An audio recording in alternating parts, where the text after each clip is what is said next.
सूर्यपुर गांव में राजू और शीला रहा करते थे। राजू बेहद ही मेहनती था, वहीं शीला भी दिल की बहुत अच्छी थी, लेकिन दोनों को संतान नहीं थी। हर कोई संतान ना होने की वजह से उन्हें ताने दिया करता। एक रोज देर शाम खाना बनाते हुए शीला अपने पति से कहती है, सुनिए जी, अब तो हमें किसी बाबा के पास जाना ही होगा, कहीं उनके आशीर्वाद से हमें संतान प्राप्त हो जाए। लेकिन संतान प्राप्ति के लिए हमें पता भी तो लगाना होगा ना कि कौन है वो बाबा जो संतान प्राप्ति के लिए हमें आशीर्वाद देगा। कल ही रज्जो बहन बता रही थी कि गांव के पास वाले बड़े से बरगद के पेड़ के नीचे एक बाबा बैठते हैं जो संतान प्राप्ति के लिए कुछ उपाय करवाते हैं। तो क्या हमें वहाँ चलना चाहिए? जाना तो होगा ना, और कब तक हम यूँ हाथ पर हाथ धरे बैठे रहेंगे? मुझे भी अब लोगों के ताने सुनना बिल्कुल पसंद नहीं। ठीक है, तो आज ही हम दोनों उन बाबा जी के पास जाएंगे और बाबा जी से अपने संतान की सुख के प्राप्ति के लिए विनती करेंगे। इतना बोलने के बाद राजू और उसकी पत्नी शीला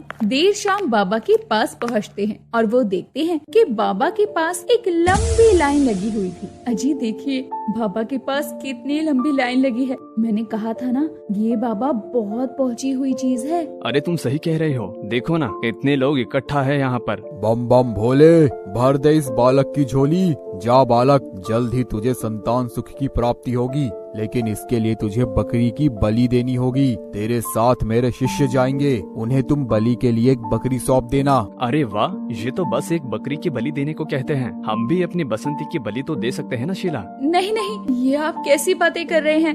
मैंने उसे अपने बच्चे की तरह पाला है, आप ये क्या कह रहे हैं? तो फिर हम यहाँ आए ही क्यों हैं? जब तुम उस बकरी को अपनी संतान मान चुके हो तो आपको अचानक क्या हो गया? आप मेरी बात को समझने की कोशिश तो कीजिए। मैं सब समझता हूँ, लेकिन तुम एक जानवर के लिए अपने संतान होने के सुख को ना खो दो। जी ऐसा नहीं है, चलिए हमारा नंबर आ गया। शीला और राजू के पास एक बकरी थी जिसको शीला ने बहुत ही प्यार से पाला था, लेकिन जब राजू और शीला संतान प्राप्ति के लिए बाबा के पास जाते हैं तो वो संतान की प्राप्ति के लिए बकरियों की बलि मांगता है, जिससे राजू अपनी पत्नी शीला से कहता है कि वो अपनी बकरी की बलि दे देंगे, लेकिन शीला मानती ही नहीं। बताओ बालक, क्या समस्या है? बाबा, हमें संतान नहीं हो रहा। अब तो गली मोहल्ले के लोग भी बे औलाद कहने लगे हैं। हाँ बाबा, हमें संतान सुख की प्राप्ति के लिए कोई ऐसा आशीर्वाद दीजिए जिससे हमें जल्दी ही संतान की प्राप्ति हो सके। हाँ बाबा, अब तो आप ही हमारी आखिरी उम्मीद है, अब आप ही कुछ कीजिए बाबा। बम बम भोले, भर दे इसकी झोली।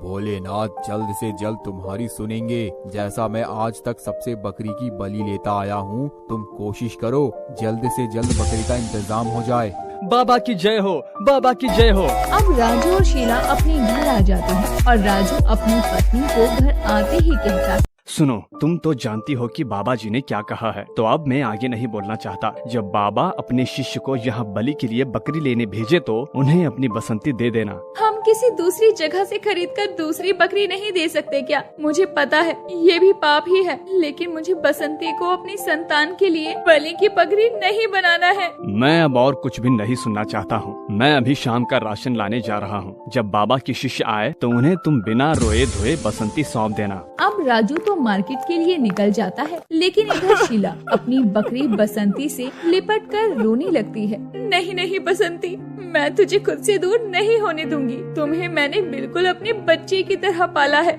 मुझे मालकिन का ऐसा रोना बिल्कुल भी अच्छा नहीं लग रहा है, लेकिन अगर इनकी संतान सुख की प्राप्ति के लिए मेरी बलि दी जाती है तो मुझे ये खुशी मंजूर है। बसंती, मैं तुम्हें कहीं छुपा देती हूँ, तुम्हें कोई कहीं नहीं ले जाएगा। शीला बसंती से लिपट कर रो ही रही थी कि तभी वहाँ बाबा जी का शिष्य आ पहुँचता है और वो शीला से पूछता है, जी क्या ये राजू भाई साहब का घर है? मैं बाबा जी का शिष्य, मुझे बाबा जी ने बलि के लिए बकरी लेने भेजा है।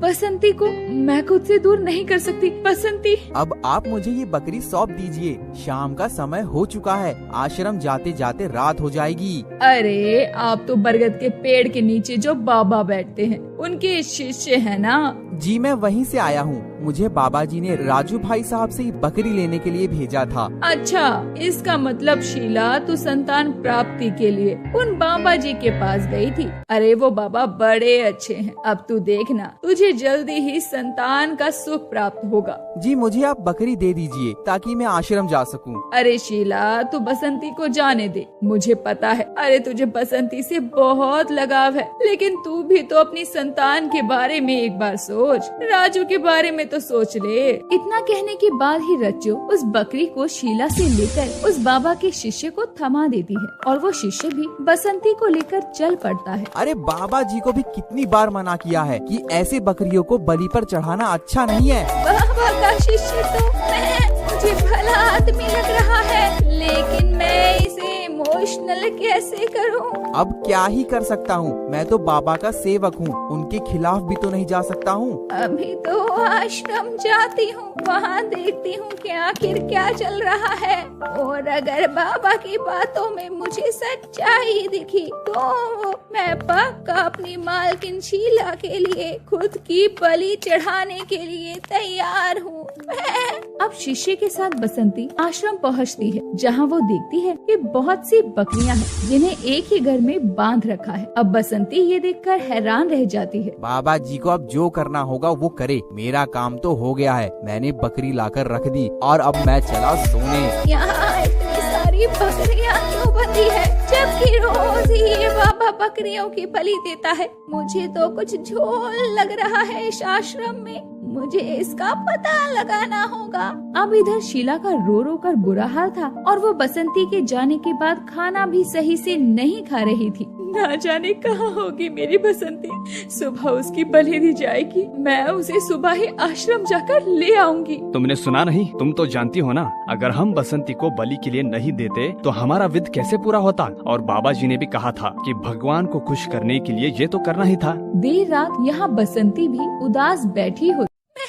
जरूर मेरी मालकिन मेरे लिए रो रही होगी, वो सच में मुझे अपना बच्चा मानती है। बसंती ये सोच ही रही थी कि तभी बाबा बकरियों के कमरे को खोलता है और अपने शिष्य से कहता है, सुबह होने से पहले इन्हें ट्रक में लोड करो और निकलो। इन बकरियों को गांव से बाहर बिना किसी को पता चले। जी बाबा जी, जैसा आप कहे। चलो लेट मत करो, अपने अपने काम पर लग जाओ। इतना सुनने के बाद बसंती समझ जाती है कि ये ढोंगी बाबा है जो बकरियों को बलि के नाम पर मंगवा कर उन्हें बाहर शहर बेच आता है। अब बसंती ये ना होने देने का फैसला लेती है। सबने सुना ना, ये बाबा ढोंगी है, वो हमें शहर बेचने वाला है।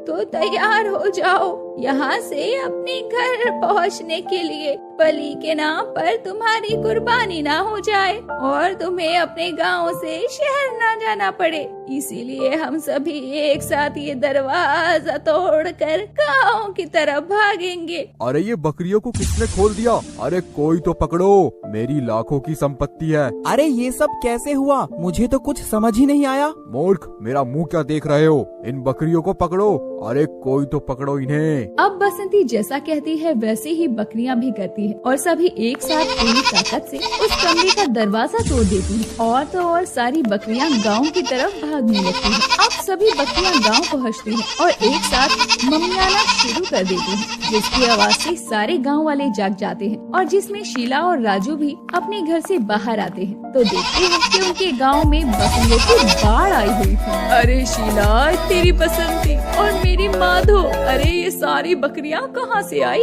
हाँ, मुझे भी कुछ समझ नहीं आ रहा है कि आखिर ये बकरियां आई कहाँ से। लगता है ये सब बकरियां बाबा के आश्रम से भाग कर आ रही हैं। देखो, बाबा के आश्रम के लोग भी इधर आ रहे हैं। इसका मतलब बाबा बकरियों की बलि ना देकर इन्हें शहर बेचने का धंधा करता है। तुम सही कह रही हो। तुम और गांव के लोग सभी अपनी अपनी बकरियों को यहाँ से हटाओ, मैं निपटता हूँ इस बाबा के आदमियों से। अब कुछ ही देर बाद जब बाबा के लोग आते हैं तो वो देखते हैं कि जो बकरियां गांव की तरफ आई थी वो गांव में है ही नहीं। जी, आपने यहाँ बकरियों को आते हुए देखा क्या? जी नहीं। क्यों, क्या बात हो गई? बसंती कहीं चली गई क्या? अगर इसने कुछ भी नहीं कहा तो बात बढ़ेगी। जी मैं आपसे ही कह रहा हूँ, आप इतनी रात गए यहाँ गांव में? अरे क्या मुझे नींद में चलने की आदत है? और देखो, आज मैं यहाँ नींद में चलते हुए आ गया। आखिर में गांव वालों को पता चल ही जाता है कि जो बकरियां अपनी मनोकामनाओं को पूरी करने के लिए वो बाबा को दे रहे थे, बाबा तो उन बकरियों को शहर बेच आता था, जिसके बाद से बाबा के पास कोई भी नहीं जाया करता।